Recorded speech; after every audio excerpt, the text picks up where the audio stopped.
The Galactic Military Academy's main auditorium buzzed with excited chatter from hundreds of alien cadets.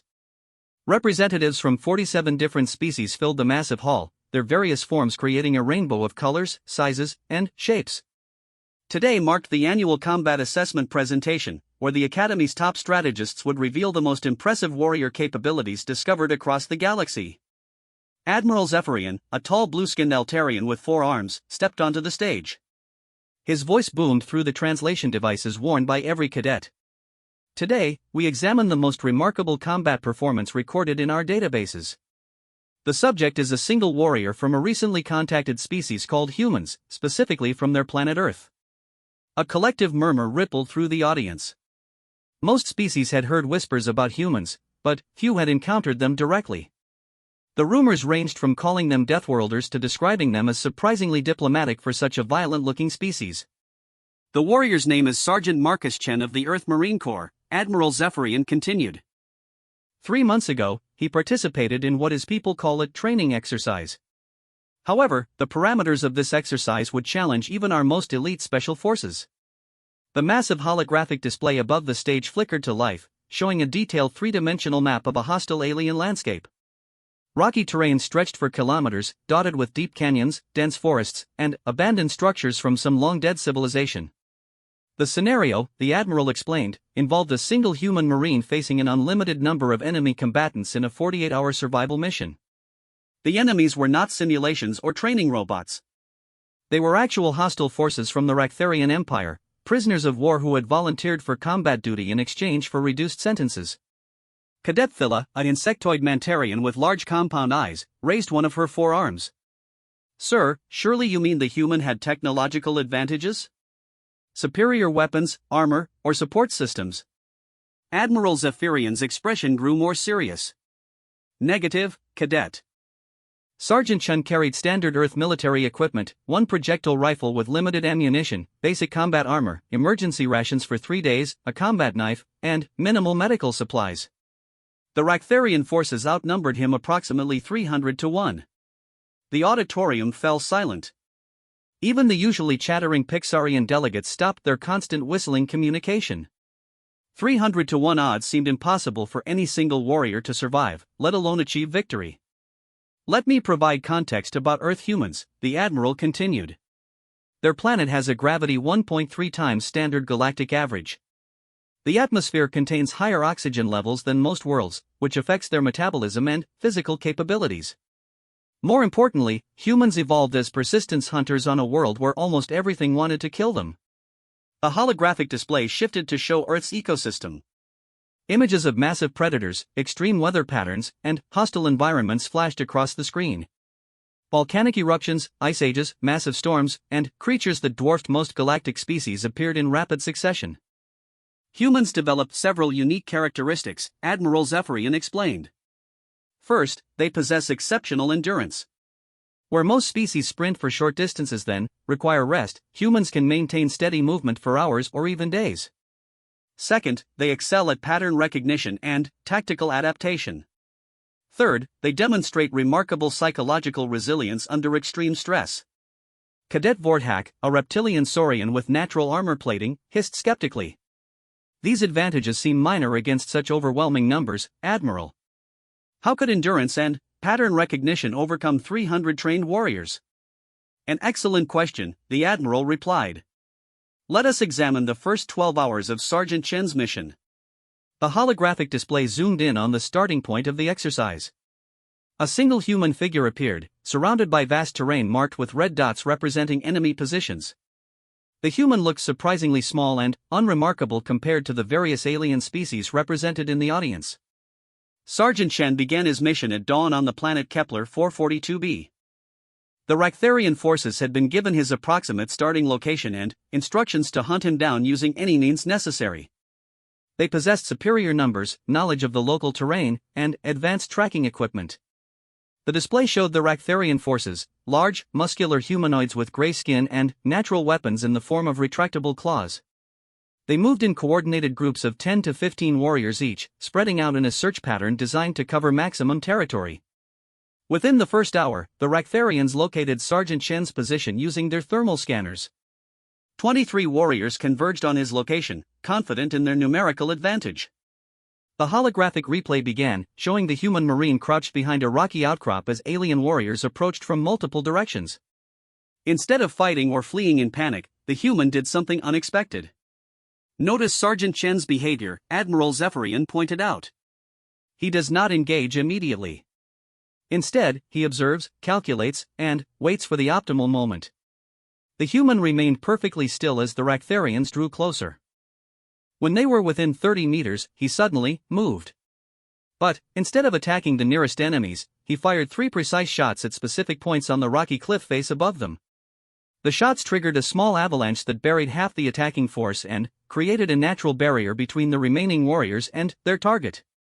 While the Ractharians struggled with the unexpected terrain change, the human had already moved to a new position. "First tactical lesson," the Admiral announced. "Humans excel at using their environment as a weapon. They think three-dimensionally and consider factors that pure warrior instinct often overlooks." Over the next 4 hours of recorded footage, a pattern emerged. The human marine never engaged in direct combat when outnumbered. Instead, he used guerrilla tactics, environmental advantages, and psychological warfare to reduce enemy numbers while conserving his own resources. When Ractharian forces tried to flush him out of a dense forest, he had already memorized their movement patterns and set improvised traps using materials from his environment. When they attempted to surround him in an open area, he used his superior endurance to lead them on a chase that exhausted their energy reserves before turning to fight when they were weakened. By hour 12, Admiral Zephyrian reported, Sergeant Chen had eliminated 47 enemy combatants while sustaining only minor injuries. The remaining Ractharian forces had begun showing signs of psychological strain. They were no longer hunting confidently but moving with caution and fear. The audience watched in fascination as the holographic display showed the gradual shift in dynamics. The hunters had become the hunted, and a single human had managed to turn overwhelming odds into a psychological advantage. Cadet Thilla raised her arm again. "Admiral, how did the human maintain his energy levels during this prolonged engagement? Most species would be exhausted after such intense activity." "Another excellent observation," the Admiral replied. "This brings us to one of humanity's most remarkable characteristics, their ability to enter what they call the zone. It is a mental state where stress hormones actually enhance their physical performance rather than depleting it. Their bodies literally become more efficient under pressure." The holographic display paused on an image of the human marine during hour 11. Despite 12 hours of constant movement and combat, he showed no signs of fatigue. His movements remained precise, his tactical decisions sharp, and his physical capabilities undiminished. "What we witnessed in these first 12 hours," Admiral Zephyrian concluded, "was merely the beginning. Sergeant Chen had not yet revealed his true capabilities. The Ractharian forces believed they were facing a lucky survivor. They had no idea they were about to encounter something their military training had never prepared them for, a human marine who had stopped holding back." The Admiral paused dramatically as the lights dimmed slightly. "Tomorrow, we will examine hours 13 through 36, when Sergeant Chen transitioned from defensive survival to active hunting. The results will challenge everything you think you know about individual combat effectiveness." As the presentation ended and cadets began filing out of the auditorium, excited discussions erupted in dozens of languages. The mystery of human combat capabilities had only begun to unfold, and everyone wanted to understand how a single Earth Marine could achieve such impossible results. The stage went dark, but the questions lingered. How many enemies could one human really face? The answer was still coming. The following day, the Galactic Military Academy's auditorium filled even faster than before. Word had spread throughout the station about the incredible human combat footage, and cadets from species who rarely attended such presentations had requested permission to observe. Admiral Zephyrian noticed several senior faculty members in attendance, including General Karath of the prestigious Hegemony War College. "Yesterday, we witnessed Sergeant Chen's defensive capabilities," the Admiral began as the lights dimmed. "Today, we examine what happened when this human marine shifted from survival mode to what his people called going on the offensive." The holographic display illuminated, showing the same alien landscape but now marked with significantly fewer red dots representing enemy positions. Blue markers indicated the locations of fallen Ractharian warriors scattered across the terrain. Hour 13 marked a crucial turning point, Admiral Zephyrian explained. The Raktharian commander, General Vask, realized his forces were being systematically eliminated by a single opponent. He made a decision that would prove catastrophic. He ordered his remaining troops to group into larger formations for coordinated attacks. Cadet Vorthak, the Saurian who had spoken the previous day, leaned forward in his seat. Surely larger groups would provide tactical advantages against a lone warrior? That assumption, the Admiral replied, demonstrates why most galactic species have never produced warriors like Sergeant Chun. Watch carefully. The holographic replay resumed, showing groups of 15 to 20 Raktharian warriors moving in tight formation through a narrow canyon. Their tactical formation looked textbook perfect: scouts ahead, heavy weapons in the center, command personnel protected in the rear. Sergeant Chen appeared on a ridge overlooking their path. Instead of engaging immediately, he followed their movement for nearly an hour, studying their patterns and communication methods. The human's behavior seemed almost predatory as he tracked the alien formation like a patient hunter. Notice the psychological shift in Sergeant Chen's posture and movement, Admiral Zephyrian pointed out. He is no longer the desperate survivor we observed yesterday. Something fundamental has changed in his approach.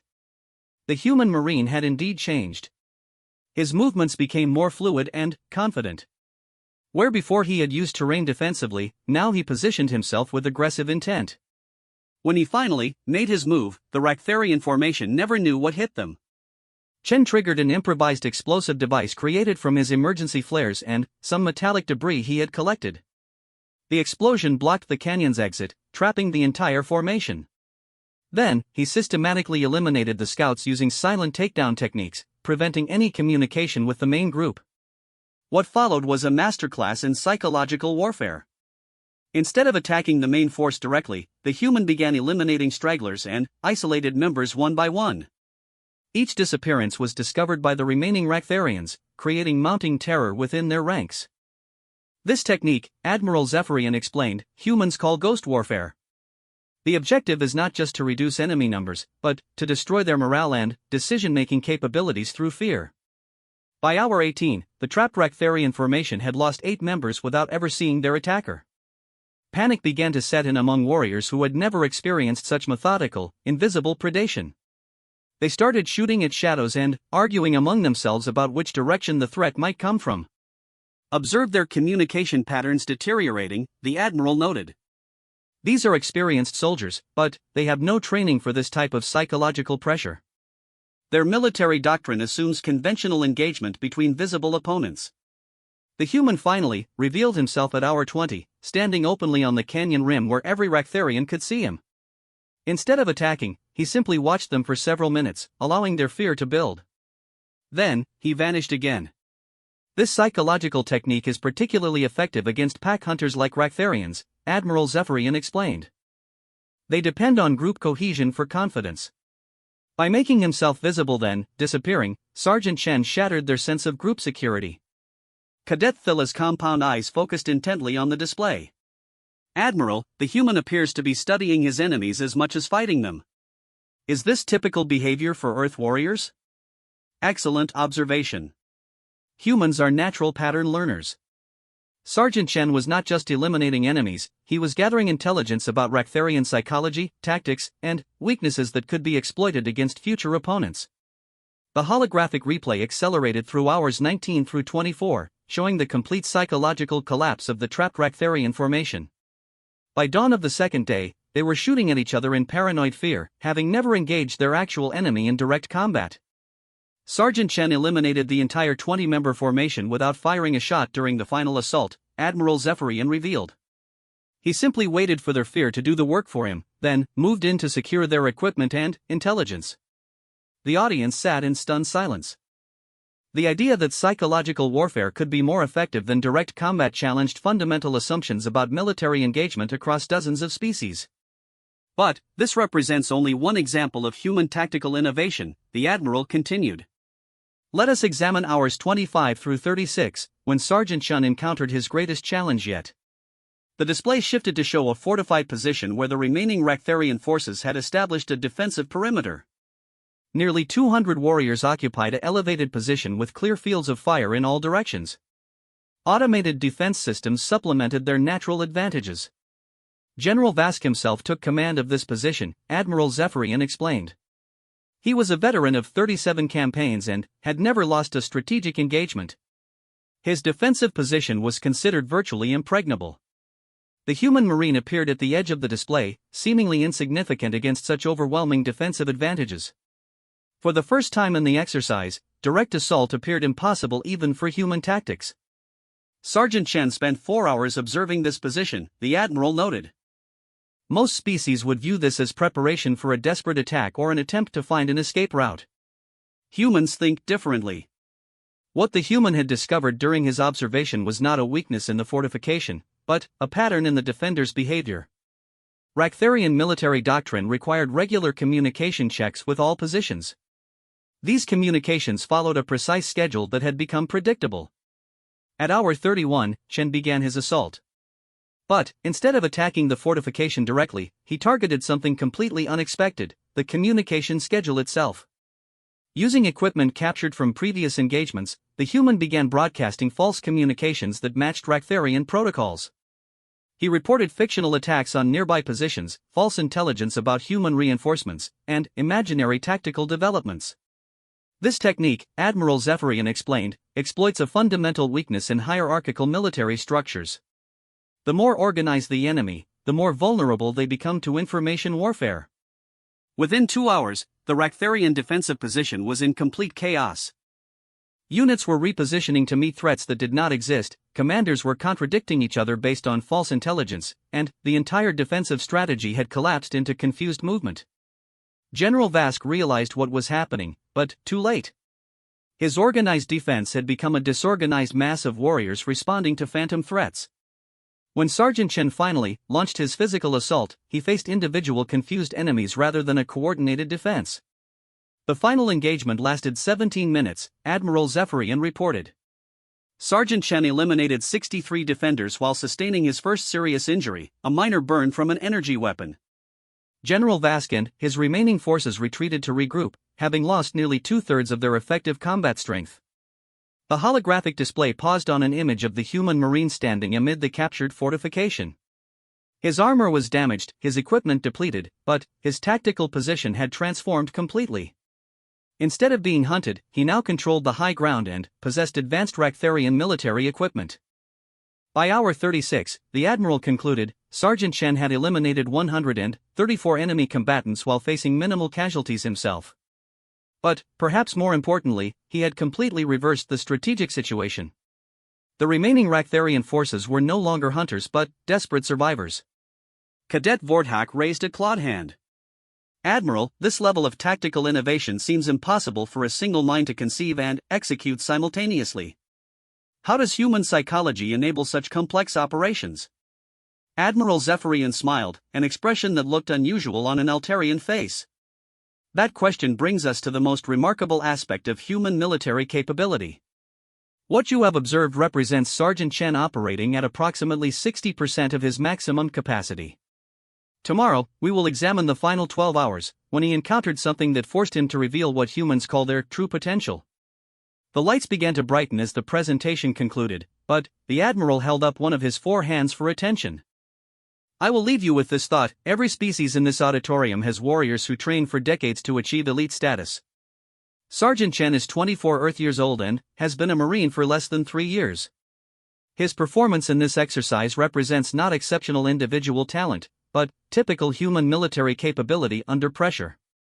As cadets filed out of the auditorium, excited discussions erupted in multiple languages. The implications were staggering. If a relatively inexperienced human could achieve such results, what capabilities did their elite forces possess? And, more importantly, how would this knowledge change galactic military doctrine? The mystery of human combat effectiveness was reaching its climax, and everyone wanted to witness the conclusion. The Galactic Military Academy's auditorium was packed beyond capacity. Senior officers from 12 different fleets had arrived overnight, and the presentation was being broadcast live to military installations across 3 sectors. Admiral Zephyrian noticed that even the normally aloof Crystalline Empire had sent observers, their geometric forms glittering in the stage lights. Today we conclude our examination of Sergeant Marcus Chen's 48-hour combat exercise, the Admiral began. What you are about to witness will fundamentally change how we understand individual warrior capability across all known species. The holographic display showed the battlefield at hour 36. Sergeant Chun controlled the high ground, surrounded by captured Raktharian equipment and intelligence. Only 66 enemy combatants remained alive, scattered across the landscape in small groups. At this point, Admiral Zephyrian explained, conventional military analysis would conclude the exercise was effectively over. The human had achieved overwhelming tactical superiority against impossible odds. However, the exercise parameters required full completion, either 48 hours survival or elimination of all enemy forces. General Vask appeared on the display, rallying his remaining warriors at a secondary position. Despite his losses, the Raktharian commander was far from defeated. He had finally recognized the true nature of his opponent and was adapting his strategy accordingly. General Vask made a crucial decision, the admiral continued. He abandoned conventional military tactics entirely and decided to force Sergeant Chen into the type of engagement where numerical superiority would be decisive, close-quarters combat in confined spaces. The display showed Raktharian forces occupying a series of underground tunnels and bunkers that had been built by the planet's previous inhabitants. The position eliminated most environmental advantages and forced any attacker into narrow passages where superior numbers could not be flanked or avoided. This tactical adaptation, Admiral Zephyrian noted, represented the first time during the exercise that an enemy commander had successfully countered human tactical innovation. General Vask had learned from his mistakes. Cadet Thilla leaned forward intently. Admiral, surely even human capabilities have limits? In confined spaces, numerical advantages become overwhelming regardless of tactical skill. Your logic is sound, the Admiral replied. By all military calculations, Sergeant Chen faced an impossible situation. The underground complex had only 3 entrances, all heavily defended. The tunnels were too narrow for environmental manipulation, and the confined spaces eliminated options for psychological warfare. The holographic display zoomed in on the human marine's position. For the first time in the exercise, he appeared genuinely concerned as he studied the enemy fortification. He spent over an hour examining the entrances and testing approaches, only to withdraw each time when met with overwhelming defensive fire.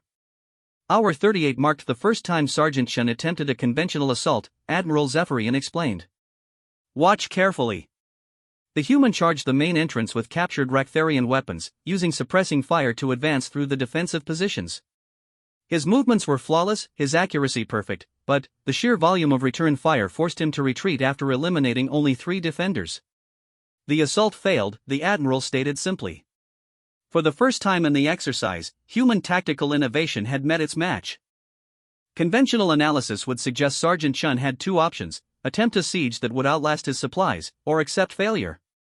The audience watched as the human returned to his position and appeared to enter a meditative state. He remained completely motionless for over an hour, neither planning nor attempting any visible tactical preparation. What you are observing, Admiral Zephyrian explained, is a uniquely human psychological phenomenon. When faced with impossible situations, humans do not simply push harder or think faster. They fundamentally change how their minds operate.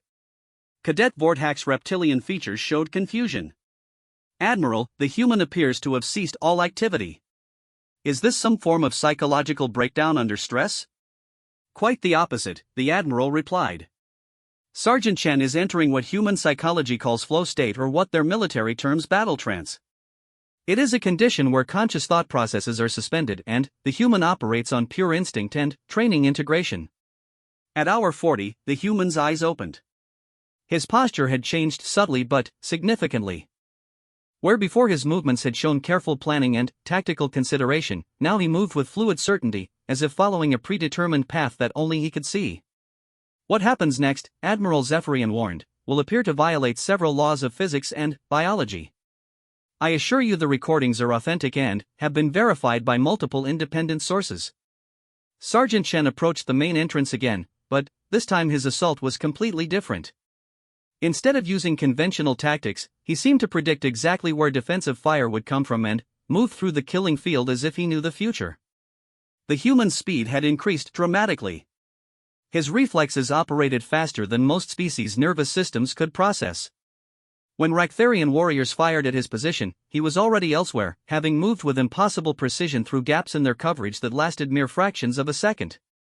Biometric analysis shows Sergeant Chen's heart rate, brain activity, and muscle coordination operating at levels that exceed normal human baseline by factors of 3 to 4, the Admiral explained. Somehow, extreme stress had activated dormant capabilities that transformed his entire physical and mental performance. The underground assault lasted 18 minutes.